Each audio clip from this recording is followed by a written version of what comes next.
যে একটি হনুমান তার একটি হাত কাটা পড়েছে এবং একটি হাত পা ক্ষত বিক্ষত অবস্থায় রক্তাক্ত অবস্থায় সে একা একাই একটি পাশাপাশি একটি ডাক্তারবাবুর চেম্বারে গেছে এবং ডাক্তারবাবুরা তার মুখের ভাষা তার শরীরের ভাষা বুঝতে পেরে তাকে সেবা করেছে, তার যত্ন নিয়েছে, তাকে ব্যান্ডেজ করে তার ক্ষত সারাইয়ের চেষ্টা করছেন।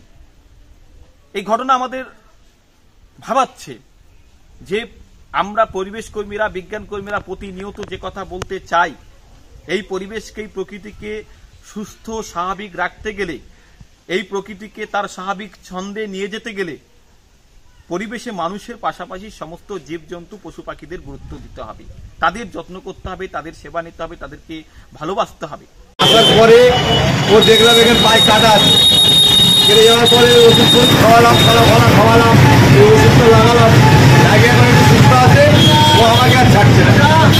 তখন গায়ে জ্বর ছিল, বিশাল জ্বর ছিল, হাত পা ব্যথা ছিল, তাই তো? ব্যথা ছিল, ওষুধ খাইয়েছি, আবার কলা টলা খাবিয়ে আবার এই লাগানো ওষুধটা লাগিয়েছি।